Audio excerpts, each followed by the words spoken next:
greetings to all the viewers. I'm Prakriti Beri and I am yet back with one of these videos. I know मैं बहुत समय के बाद इस तरह का एक वीडियो लेकर आ रही हूँ। आज मैं आपके साथ ये शेयर करना चाहती हूँ कि मैं एक किताब पढ़ रही थी जिसके एक पन्ने पर लिखा था वो 5 खूबियां, 5 qualities that are needed for a successful man to be made or a woman to be made. वो 5 खूबियां जो एक कामयाब इंसान के लिए ना सिर्फ जरूरी हैं बल्कि उनमें पाई भी जाती हैं। मैं इन खूबियों के बारे में आपसे डिस्कशन करूंगी बट वन बाय वन। आज मैं आपके साथ डिस्कस करूंगी पहली खूबी, फर्स्ट क्वालिटी। इससे पहले कि मैं बताऊं वो कौन सी है, मैं आपके साथ शेयर करना चाहती हूँ एक शॉर्ट स्टोरी, एक छोटा सा किस्सा। एक बहुत बड़ी कंपनी के एक प्रेसिडेंट रिजाइन कर रहे थे। रिजाइन करने का कारण क्या था ये वही बेहतर जानते हैं। रिजाइन करने से पहले उन्होंने 2 एनवेलप्स तैयार किए। उन एनवेलप्स में उन्होंने 2 चिट्ठियां डाली और उन्हें अच्छे से सील कर दिया। एनवेलप्स के ऊपर नंबरिंग की, नंबर 1, नंबर 2, और वो दोनों एनवेलप्स उन्होंने अपनी ऑफिस की टेबल के फर्स्ट ड्रॉर में रख दिए। अब ये उनका ऑफिस छोड़ने का समय था। जैसे ही वो ऑफिस से बाहर निकले, उनके ऑफिस को संभालने वाले नए प्रेसिडेंट से रूबरू हुए, उनसे हाथ मिलाया, उन्हें शुभकामनाएं दी और धीरे से उनके कान में कहा कि मैंने आपके लिए 2 चिट्ठियां छोड़ी हैं, 2 एनवेलप्स छोड़े हैं आपके ऑफिस के टेबल के फर्स्ट ड्रॉर में, लेकिन कृपया कर उसे तुरंत ना खोलिएगा।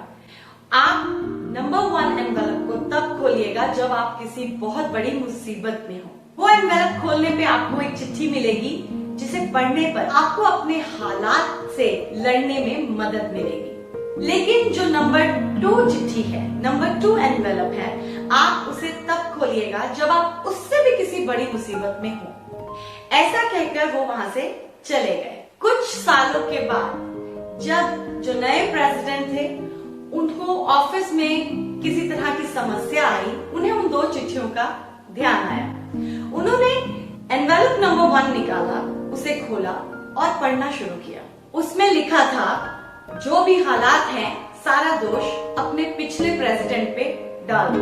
उस प्रेसिडेंट ने ऐसा ही किया और बातों को घुमा फिरा कर उस प्रॉब्लम से बाहर निकल आए। लेकिन कुछ सालों के बाद ये जो नए प्रेसिडेंट थे इनको फिर एक दिक्कत का सामना करना पड़ा। तब उन्हें एनवेलप नंबर 2 का ख्याल आया।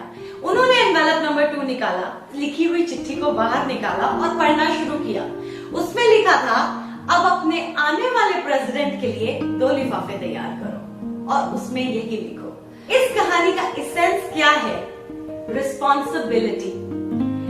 पहली दिक्कत का सामना करके उन्होंने अपनी सारी गलती का ठीकरा, जिम्मेदारी पिछले प्रेसिडेंट पे डाल दी। लेकिन जब दूसरी दिक्कत का सामना किया तब उनके पास दोष डालने के लिए कोई नहीं था। ऐसे में उनको ये सबक मिला कि उनकी गलतियां किसी पहले की वजह से नहीं, उनके अपनी वजह से हैं। यानी कि अगर आप गलतियों पे गलतियां करते जा रहे हैं तो रिस्पॉन्सिबिलिटी भी आप ही की है।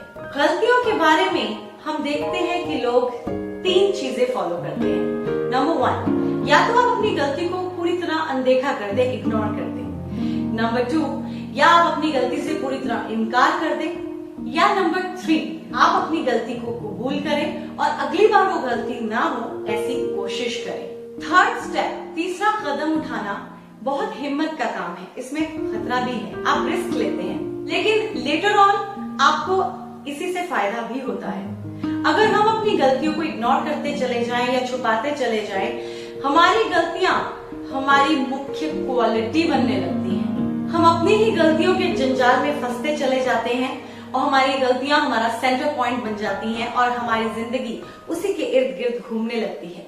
और फिर एक दिन आता है जब हमारी अपनी गलतियां हमारी पर्सनालिटी बन जाती हैं। So this was the step number 1, the first quality is to take responsibility for. ये ऐसी क्वालिटी है जो आपको कामयाब बनाती है और कामयाब लोगों में पाई भी जाती है। लेकिन मैं आपसे कहना चाहूंगी, कामयाबी का मतलब सिर्फ ये नहीं कि आप फाइनेंशियली कितने स्ट्रांग हैं।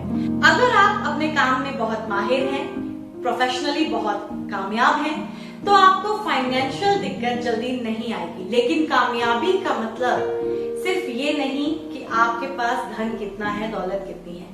एक कामयाब इंसान वो भी है जो अपनी जिंदगी पीस ऑफ माइंड के साथ गुजारता है, जो अपनी जिंदगी ईमानदारी के साथ गुजारता है और जिसे मालूम है कि वो जैसा है, जहां है, वो बहुत खुश है। वो अपने आसपास के लोगों को खुश रख सकता है। एक कामयाब इंसान वो भी है जो बहुत कॉन्फिडेंट है, जिसको अपनी अंदरूनी खूबियों के बारे में जानकारी है, जिसे मालूम है कि वो कम में भी ज्यादा खुश रह सकता है, जो जानता है कि जो वो कर रहा है उसकी रिस्पॉन्सिबिलिटी टोटली उसकी है, ना किसी और की। आपकी गलतियों की रिस्पॉन्सिबिलिटी आपकी है।